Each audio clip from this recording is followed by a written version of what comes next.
Olá, pessoal! Estamos aqui na segunda etapa da disciplina. Agora nós vamos usar todo o conhecimento que a gente adquiriu até agora e entender como que todos esses compostos bioquímicos que a gente estudou interagem no metabolismo da célula para gerar energia e bancar toda a atividade celular. Os organismos vivos realizam uma variedade de transduções de energia, ou seja, de conversões de uma forma de energia em outra. Os organismos autotróficos fotossintéticos utilizam a energia do Sol, enquanto os organismos heterotróficos utilizam a energia química dos alimentos. Eles usam essa energia combustível para gerar outros tipos de energia, transformar isso em energia em calor, transformar isso em movimento, energia cinética, criar gradientes eletroquímicos. E o estudo dessas transduções de energia, de todas as reações bioquímicas envolvidas nessas conversões energéticas, é o que nós vamos ver hoje. Isso se chama estudo do metabolismo energético ou bioenergética.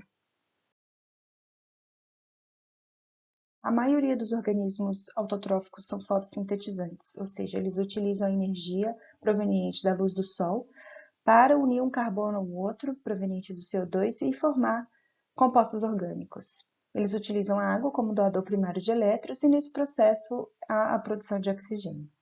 Os organismos heterotróficos obtêm energia a partir da quebra desses produtos orgânicos produzidos pelos autotróficos.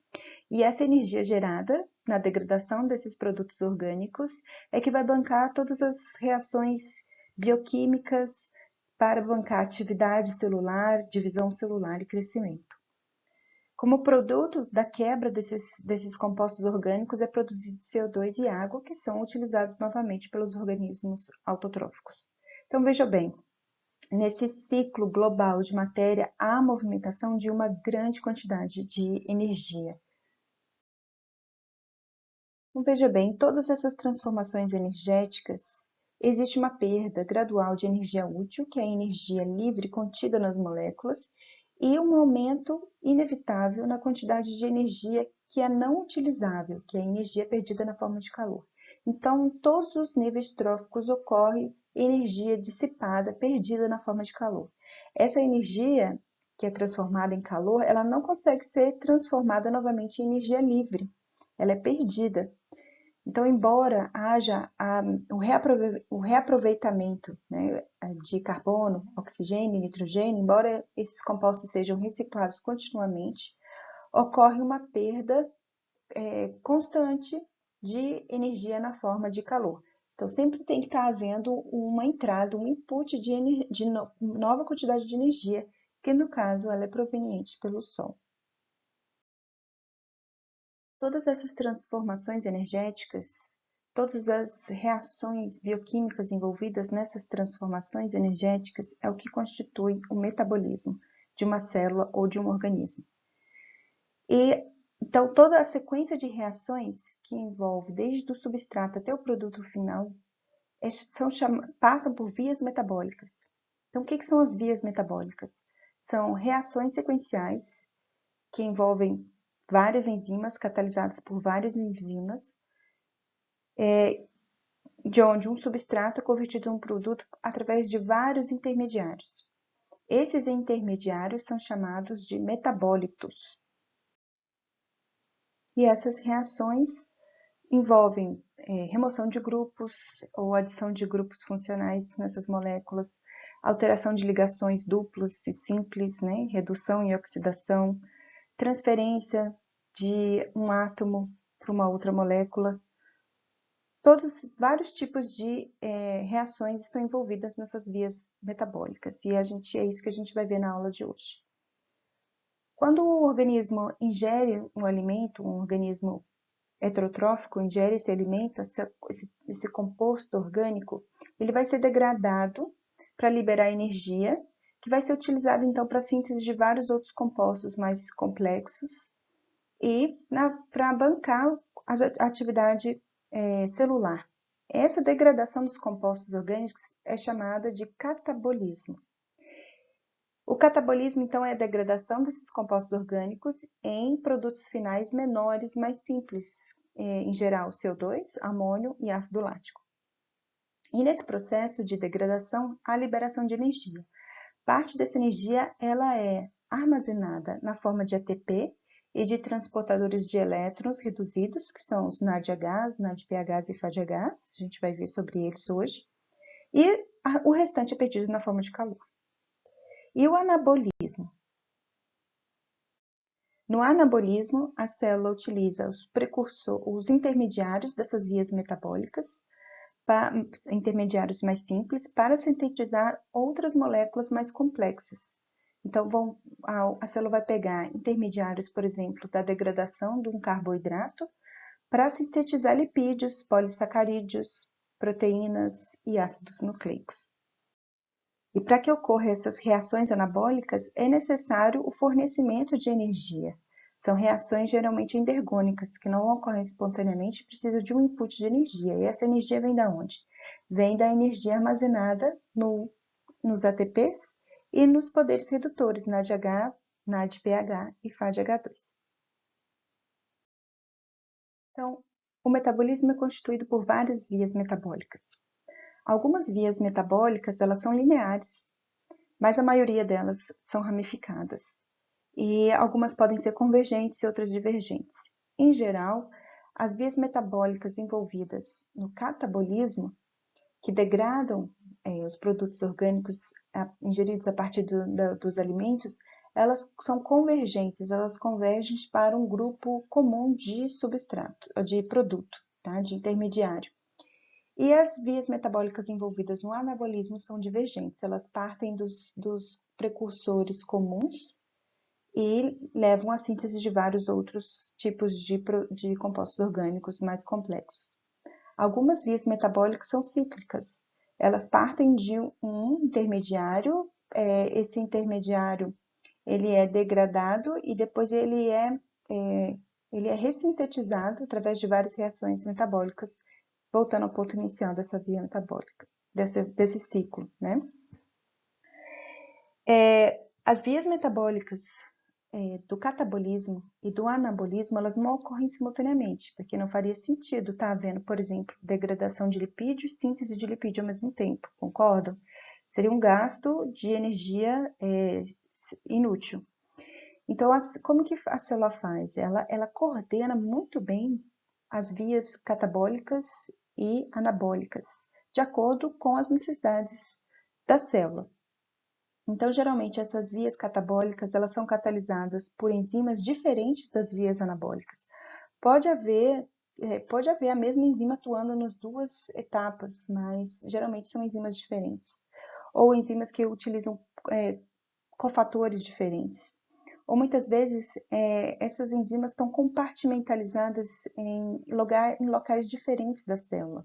Tá? Então, a degradação, por exemplo, de um substrato, de um composto orgânico pode ocorrer, por exemplo, dentro da mitocôndria, enquanto o outro ocorre no citosol, enquanto o outro ocorre dentro de um peroxissomo, por exemplo, ou dentro de um cloroplasto, tá?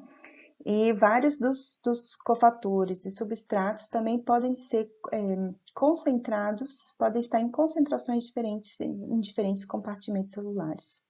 Além disso, existem enzimas chaves, geralmente são aquelas únicas de cada via metabólica, elas são, ou aquelas que estão no ponto de interseção entre diferentes vias metabólicas. Existe uma regulação bastante acurada dessas enzimas, geralmente regulação do tipo alostérica, em que produtos, né, intermediários daquela via metabólica conseguem sinalizar para aquela enzima dizendo para ela acelerar, né, ou ela parar. E pode ser também por cofatores, por exemplo, um ATP. Né? Muito ATP sinaliza para a via metabólica de catabolismo, dizendo, olha, já tem muita energia dentro da célula, disponível dentro da célula, então não é necessário degradar tanto substrato, né? Porque já tem o suficiente. Ou um excesso de ADP, que é o produto da quebra do ATP, sinaliza para a célula, olha, é necessário quebrar mais substrato, porque nós estamos precisando de energia. Né? Então, esse é o tipo de regulação alostérica, que a gente já viu anteriormente, né? Mas existem outros tipos de regulação, como por fosforilação também, que é bem comum no metabolismo celular. Então, antes da gente continuar estudando o metabolismo, existem alguns conceitos que a gente precisa revisar. Então, um deles é que as transformações biológicas de energia, elas obedecem às leis da termodinâmica. A primeira lei diz respeito ao princípio da conservação de energia. Para qualquer mudança física ou química, a quantidade total de energia no universo permanece constante. A energia pode mudar de forma ou pode ser transportada de uma região para outra, mas não pode ser criada ou destruída. Então, a quantidade de energia inicial é sempre igual à quantidade de energia final.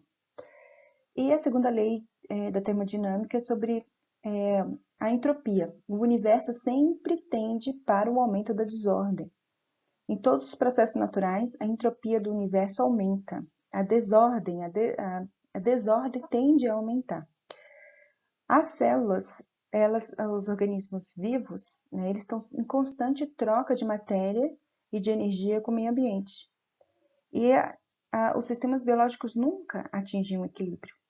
E é justamente por causa dessa troca, dessa interação com o meio ambiente, que eles conseguem constantemente se reorganizar, respeitando a lei, conseguem manter uma certa organização dentro de uma desorganização, respeitando a segunda lei da termodinâmica. Porque nunca um equilíbrio é atingido, embora exista uma organização dentro da célula.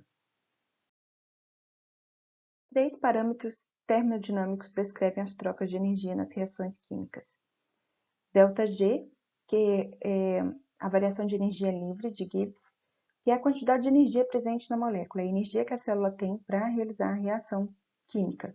Então, ela é a quantidade de energia capaz de realizar trabalho durante uma reação, considerando condições padrões de temperatura, pressão e pH. Ela está diretamente relacionada com a variação de entalpia e a variação de entropia. A entalpia é o conteúdo de calor do sistema reagente. E a entropia expressa o grau de aleatoriedade de desordem do sistema. Então, quando uma reação ocorre com a liberação de energia livre, ou seja, quando o sistema se transforma de modo a possuir menos energia livre, a variação de energia livre, o ΔG,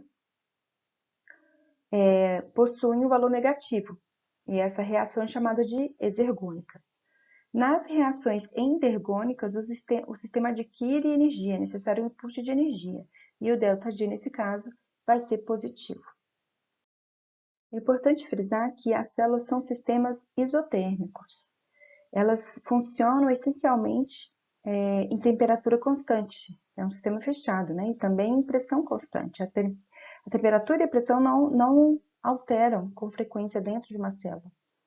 Então, o fluxo de calor não é uma fonte de energia para a célula, não é o que move as reações dentro de uma célula. A energia que as células podem e devem utilizar é a energia livre contida na molécula. Então, as células transformam essa energia livre em ATP e em outros compostos ricos de energia, que são capazes depois de fornecer energia para a realização do trabalho biológico em temperatura constante. A composição de um sistema reagente, tá, que é uma mistura de reagente e produtos químicos, tende a variação contínua até atingir um equilíbrio, até que um equilíbrio seja atingido. Tudo na natureza tende ao equilíbrio, tá?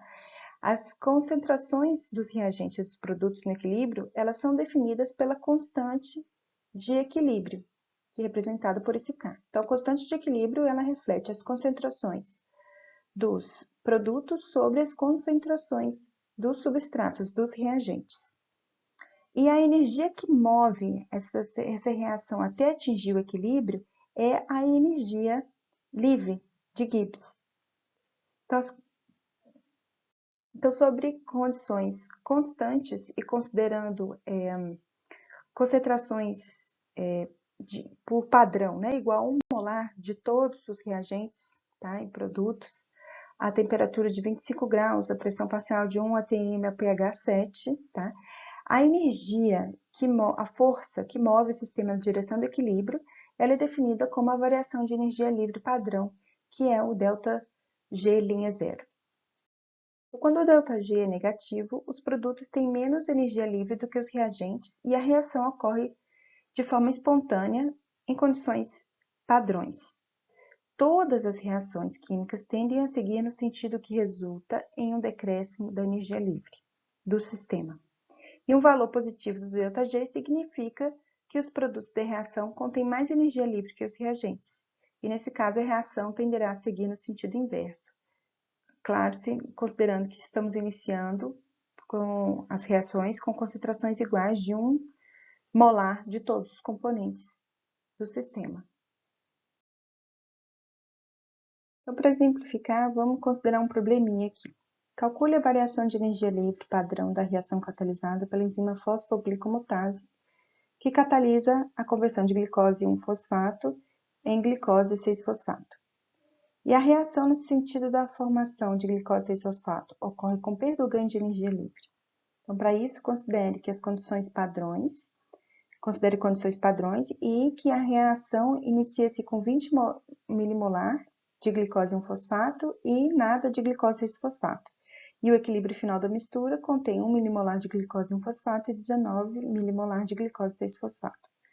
Bom, então primeiro a gente precisa calcular a constante de equilíbrio. A constante de equilíbrio é a concentração dos produtos sobre a concentração do substrato. No caso, como dito aqui, 19 milimolar de glicose 6-fosfato sobre 1 milimolar de glicose 1-fosfato, ou seja, a constante de equilíbrio é 19. E agora, para calcular a variação de energia livre padrão, a gente utiliza essa relação em que R é a constante universal dos gases, 8,315 joules por mol. A temperatura é a temperatura em condição padrão, que é 25 graus Celsius ou 298 Kelvin, vezes Ln 19. Né? Então, nós calculando isso aqui, nós vamos ter um resultado de menos 7,3 kJ por mol. Então, vejam, como a variação da energia livre padrão é negativa, isso significa que a conversão de glicose 1-fosfato para glicose 6-fosfato ocorre com perda, com liberação de energia livre. Ou seja, ela ocorre, a tendência do equilíbrio é no sentido de transformação do substrato ao produto, né? Formação de glicose 6-fosfato. Para que a reação ocorra de forma inversa, vai ser necessário a mesma quantidade de energia. A energia livre a variação de energia livre é a mesma, só que nesse caso ela vai ter um sinal oposto. Então, veja bem, no exemplo que a gente acabou de dar, a variação de energia livre para a conversão de glicose 1-fosfato em glicose 6-fosfato é a mesma para a reação no sentido oposto. Mas, como a gente calculou, essa variação de energia livre ela é negativa, ou seja, ela tende a ocorrer na forma de liberação de energia, porque a energia livre contida no produto é menor do que a energia livre contida no substrato. Então, a tendência é de a reação ocorrer no sentido do substrato para o produto. Ela não ocorre no inverso, por quê? Porque a energia de ativação para essa reação seria muito maior no sentido oposto. Então, muitas reações termodinamicamente favoráveis, ou seja, que possuem um ΔG grande e bastante negativo, mesmo assim não ocorrem em velocidades mensuráveis na natureza. Por quê? Porque a energia de ativação é maior do que a energia livre disponível. Um exemplo típico é a combustão da lenha em CO2 e água. Por que que isso não ocorre espontaneamente? A lenha permanece na natureza anos e anos, né, antes de entrar até que entre em combustão, se entrar em combustão. Por quê? Porque a energia de ativação para essa reação, embora ela seja termodinamicamente favorável, é muito maior do que a energia livre contida ali, naquelas moléculas ali do substrato. Então, para que isso aconteça, tem que haver uma energia de ativação, que, por exemplo, pode ser um fósforo, uma faísca. E aí, quando a gente introduz essa energia de ativação, o fósforo aceso ali, dá início à combustão. E essa combustão, essa conversão da madeira em CO2 e água, libera energia na forma de calor e de luz, né? E esse calor liberado fornece a energia de ativação para a combustão das regiões vizinhas da lenha. E o processo passa a ser autopropagável. Nas células vivas, As reações que seriam extremamente lentas ou nunca aconteceriam, mesmo sendo termodinamicamente favoráveis, elas só ocorrem porque a energia de ativação ela é diminuída com a presença de um catalisador, né, a presença de enzimas. Outro princípio que a gente precisa ter claro em mente é que as variações de energia livre padrão de reações químicas sequenciais, elas são aditivas. Então, por exemplo, considerando uma conversão, né, de um substrato A em B, e depois a conversão desse B em C. Cada uma dessas reações tem a sua própria constante de equilíbrio e a sua variação de energia padrão, de energia livre padrão. Mas como esse intermediário B, né, comum aqui nas duas equações, nós podemos desprezar eles e considerar o substrato inicial e o produto final. E essa reação aqui agora vai ter a sua própria variação de energia livre global, através da soma das variações de energia livre das duas reações. Então, a variação de energia livre global, total de uma reação, ela é a soma dos valores do ΔG para as reações individuais. E é esse princípio da bioenergética que explica como que reações termodinamicamente, muitas vezes desfavoráveis, endergônicas, podem ocorrer no sentido direto, acoplando uma reação altamente exergônica por meio de um intermediário comum. Como assim? Vamos pegar como exemplo a transformação de glicose em glicose 6-fosfato.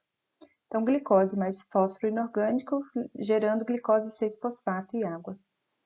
O ΔG, a variação de energia livre padrão dessa reação é de 13,8 kJ por mol, ou seja, é um ΔG positivo, é uma reação endergônica. Ela não ocorreria espontaneamente porque tem que haver input de energia. Agora vamos considerar aqui a reação de hidrólise do ATP. O ATP mais água, ele é degradado em ADP e fósforo inorgânico. O ΔG dessa reação aqui é de menos 30,5 kJ por mol, ou seja, ela é negativa e muito negativa. É uma reação que libera calor, é uma reação que libera energia. Então, se a gente acoplar essas duas reações juntas, nós podemos converter glicose mais ATP em ADP e glicose 6-fosfato. Se a gente for somar essas duas variações de ΔG aqui, 13,8 mais o ΔG negativo da degradação do ATP, que é menos 30,5, nós vamos ter uma variação de energia livre padrão de menos 16,7. Agora nós temos uma reação exergônica, no sentido do substrato do produto possível.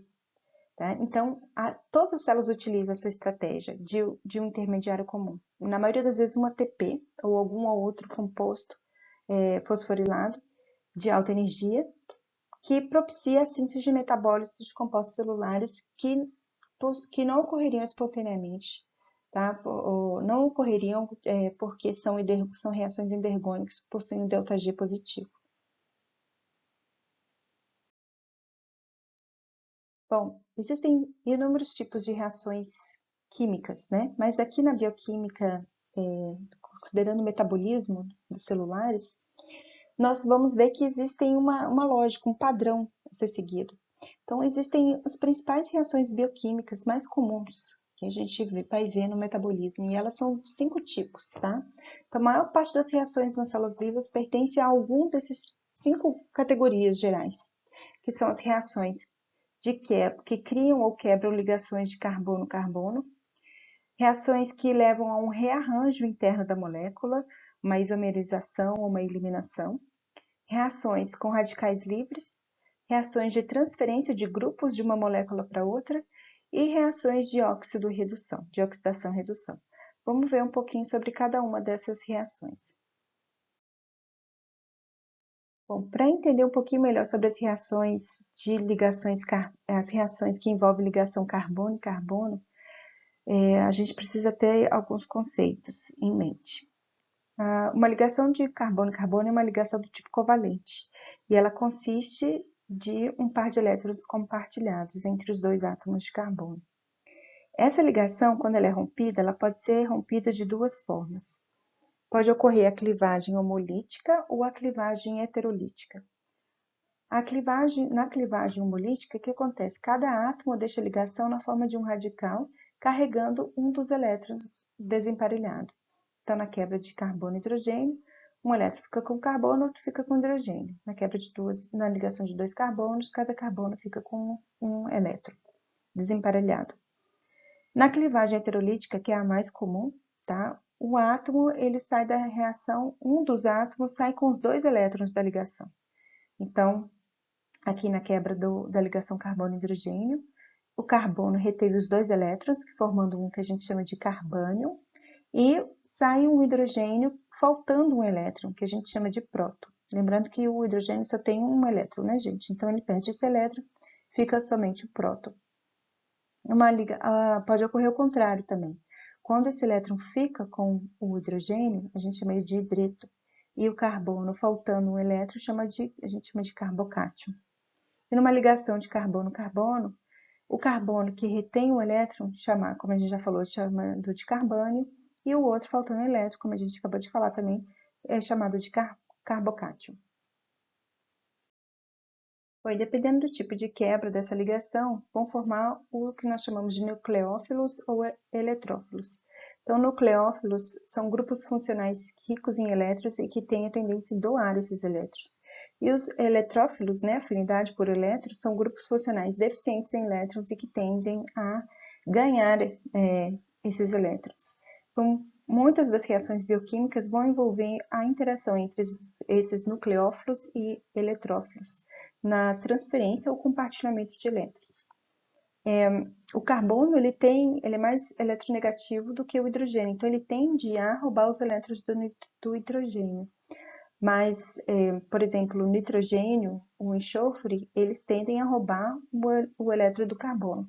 Então, nesse sentido, né, formam os eletrófilos. O átomo, por exemplo, no grupo carbonil, o oxigênio também é mais eletronegativo. Então, o oxigênio ele tende a reter os elétrons do carbono, tá? E aí esse carbono vira um eletrófilo, ele tende a receber elétron, ganhar elétron, ou se interagir com um outro nucleófilo, porque ele vira um eletrófilo, tá? O nitrogênio também faz a mesma coisa, ele tende a reter os elétrons do carbono, e esse carbono aqui vira um eletrófilo, tá? O segundo tipo mais comum de reações que nós vamos encontrar nos sistemas, no metabolismo das células, nos sistemas bioquímicos, é o de rearranjos internos.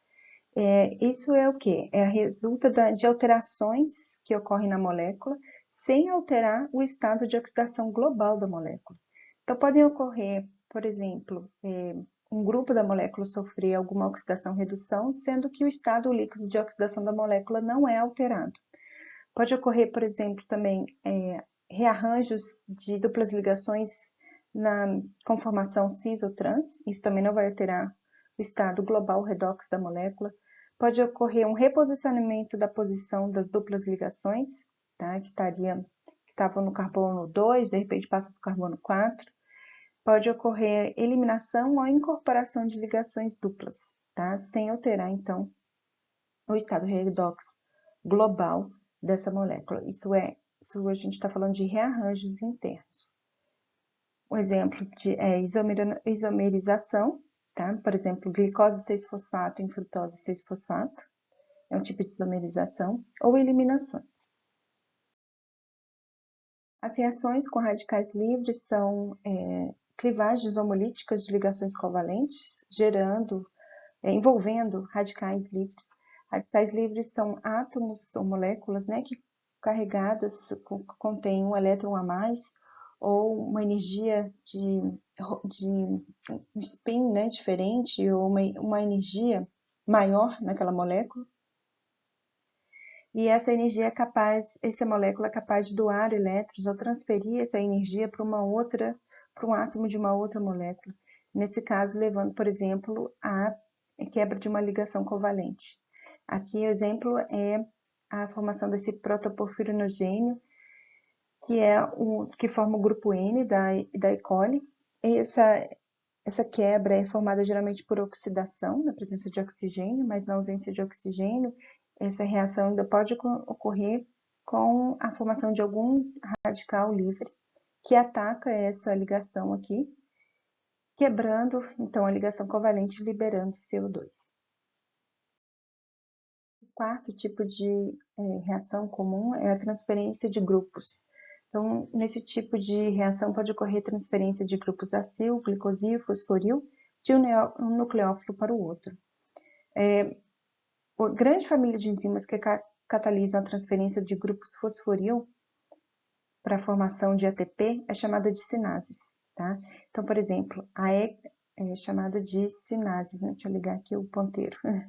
Então, por exemplo, a hexoquinase, que catalisa a formação de glicose, em glicose 6-fosfato, utilizando o fósforo inorgânico proveniente do ATP.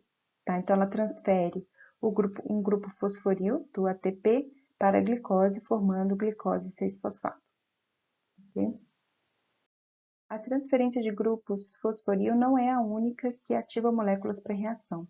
Os tióis, né, em que ocorre substituição de um oxigênio de um álcool por um tiol, também são bons grupos de saída para ativação, né, de reações, porque eles possuem um ΔG bastante negativo. Existem outros compostos também que transferem o grupo fosforil e que são ótimos para ativar reações. Por exemplo, o fosfenolpiruvato, o PEP. Com a hidrólise desse grupo fosforil, forma-se um intermediário, uma forma enólica, que pode adquirir uma forma mais estável, tá? Por ressonância, ocorre uma estabilização por ressonância, formando um produto mais estável. Essa liberação de fósforo inorgânico e a estabilização por ressonância do produto em relação ao reagente contribui para uma variação de energia livre padrão muito negativa. Então, tanto o fosfenolpiruvato, existem outros compostos também, por exemplo, a fosfocreatina, formando creatina, né? São compostos com uma variação de energia livre padrão muito negativa, liberam energia para ativação de reações químicas. Então, além do ATP, existem alguns outros metabólitos fosforilados que são chaves para a transferência de grupos fosforil e ativação de reações. Então, o catabolismo dos produtos dos alimentos, né, dos compostos orgânicos ingeridos nos alimentos, grande parte é direcionada para esses compostos de fosfato de alta energia, que são utilizados depois para a ativação das reações químicas. Então, se vocês podem observar aqui, o PEP, que a gente acabou de falar, o fosfenolpiruvato, ele possui uma variação de energia livre padrão bastante negativa. Aqui a gente também tem o 1,3-bifosfoglicerato, que participa do ciclo de Calvin, né, na fotossíntese. O fosfenolpiruvato ele tá presente na glicólise. E aqui a fosfocreatina, que está presente só nos animais, né? As plantas não têm fosfocreatina. Aqui, num valor de ΔG médio, está o ATP. E o ATP, então, esses compostos aqui doam um grupo fosforil para o ATP e o ATP, por sua vez, doa grupo fosforil para outros compostos que contêm fosfato, mas com uma variação de energia livre padrão menor, como a glicose 6-fosfato, o glicerol fosfato. E por último, o fósforo inorgânico sozinho, tá? Então, a transferência de energia, as transformações de energia por transferência de grupo fosforil, né, ele vai seguir essa ordem desses grupos de bastante energia para o ATP e do ATP para outros compostos, tá? E por isso o ATP, ele é uma moeda-chave, tá? Nessa transferência, nessas transformações de energia no metabolismo da célula. Então, em todas as células vivas, o ATP ele serve como uma moeda universal de energia. Na maioria das vezes, a gente vai ver a representação, né, da utilização do ATP nas vias metabólicas dessa maneira aqui. Um glutamato, por exemplo, recebendo com mais um amônio, né, formando uma glutamina com gasto de energia proveniente do ATP. Esse tipo de simbolização aqui dá a ideia de que a hidrólise do ATP fornece essa energia para que essa reação ocorra. Mas, na verdade, ela não é o ATP não fornece energia para que a correção ocorra, ele fornece energia através da transferência de grupo, do grupo fosforil, tá? E não pela simples hidrólise liberando energia, tá? Diretamente do reagente para o substrato. Então, na verdade, essa reação ocorre dessa maneira aqui. O ATP, ele transfere o grupo fosforil para o reagente, tá? Para o substrato, e depois a quebra dessa ligação é que torna esse substrato capaz de receber, de reagir com um outro substrato formando o produto. Tá? Então, ocorrem algumas exceções em que o ATP ele se liga à enzima e ali ocorre a quebra do ATP em ADP e fosfina orgânica, e essa energia liberada leva a uma alteração na conformação da proteína, tá? Por exemplo, que ocorre, por exemplo, com a miosina nos músculos. Mas na grande maioria das vezes, o ATP ele promove a reação transferindo o grupo fosforil para o substrato, tá? E o grupo ou para a enzima, pode se transferir tanto para o substrato quanto para a enzima, e isso torna esse substrato aqui, essa molécula, capaz de receber ou de interagir com um outro substrato, formando o produto. Então, o ATP fornece energia por transferência de grupo, e não por simples hidrólise do ATP em ADP e fosfolino orgânico. Ok? Aí, por fim, a reação de oxidação-redução, que envolve reações de transferência de elétrons, no qual a molécula que doa o elétron é o agente redutor e a molécula que recebe o elétron é o agente oxidante. A molécula que doa o elétron, após perder o elétron, ela fica oxidada, e a molécula que recebe o elétron, após receber o elétron, ela é reduzida. Tá? Então, o agente redutor fica oxidado e o agente oxidante fica reduzido. Para simplificar, vamos pegar aqui um ferro e o cobre. O ferro mais 2 e o cobre mais 2, né? Então, um elétron pode passar do ferro para o cobre. Então, o ferro, ele é oxidado e o cobre é reduzido. Então, essa reação aqui, a gente pode dividir ela em duas etapas. O ferro mais 2 perde um elétron, ficando menos negativo, né? E o cobre mais 2 recebe esse elétron, tornando-se mais negativo ou menos positivo. O mesmo ocorre com as moléculas orgânicas. Então, vamos pegar como exemplo um lactato. Se o lactato perde elétrons, se ele é oxidado por um agente, ele é oxidado por uma outra molécula, né? Ele se torna uma molécula mais oxidada, que é o piruvato. O piruvato, se receber elétrons, ele é reduzido a lactato. Muitas das reações de oxidação, gente, são chamadas também de reações de desidrogenação, porque a perda de um elétron, tá, geralmente é acompanhada por uma perda de hidrogênio. As enzimas que catalisam essas reações de oxidação de desidrogenação são chamadas de desidrogenases. Então, geralmente a perda, os compostos mais reduzidos, eles são mais ricos em hidrogênio do que em oxigênio, enquanto que os compostos mais oxidados, eles têm mais oxigênio e menos hidrogênio, né? Então, aqui a gente vê o nível de oxidação do carbono em biomoléculas. Então, os mais oxidados têm mais oxigênio e menos hidrogênio, e os menos oxidados têm mais hidrogênio.